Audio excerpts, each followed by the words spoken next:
jy wil hou julle dom poepels deur mekaar maak, so lyk eers kom nie. Nou, as jy 'n short circuit het, kom ek kyk gou.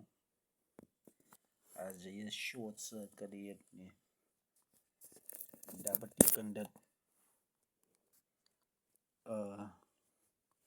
gewoonlik, ek was vat gewoon nog gedraad, dat beteken dat 'n short circuit is wanneer elektrisiteit short to ground, wanneer daar baie min resistance is, as sit die hele krag af. Dit is 'n short circuit. Sien, 'n short circuit word gevorm wanneer so sê nou maar die krag loop deur. Nou die is parallel geskakel, nou maar sê nou maar daar's min resistance. Kyk net die vonk wat hy daar maak. Hoekom? Hy vorm 'n short circuit. Short circuit word gevorm daar so wanneer die path to ground gekort stop word. En wanneer die path to ground baie vroeër gebeur as wat dit moet gebeur, daar vorm hy short circuit, as die hele lig af. Ons kan 'n short circuit hier create.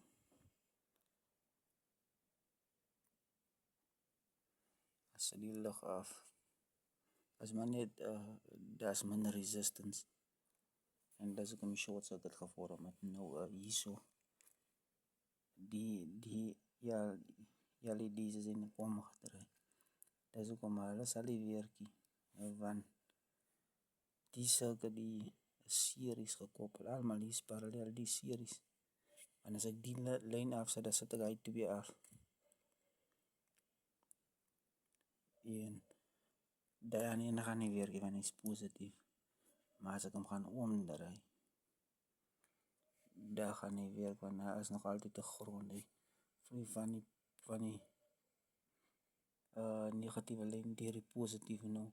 Dan kom hy in by die, nee, hy vloei van die negatief af, ja, gaan hy in by die klein punt, negatiewe punt. Daar gaan hy negatief, dan kom hy in by die positief. Maar die kante is gekoppel aan die positief. So hy kom vloei in by die positiewe, gaan hy uit, dan gaan hy na die negatief toe. Jy kan hom so koppel. Verstaan? So die basis 2 circuits kom van die negatief af, negatief na die positief toe. Die kant van hy kan dan kom hy weer van die negatief af, dan gaan hy in by die positief. Maar die positief bly in die middel. As ek hom omdraai, dan gaan hy nie werk nie, want hoekom? Hulle is allemaal, of hy gaan werk, maar hy gaan baie dim is, want hulle is allemaal positief gekoppel. Hy gaan werk, maar het gaan baie dim is. Nou ons soek die so nie, ek wil het eerder omdraai, dat die negatief aan hy kant afkom, en dat die inkom hardop in die positieve. Jy kan die circuits om ook draai in reverse. So lyk eers kom deur mekaar.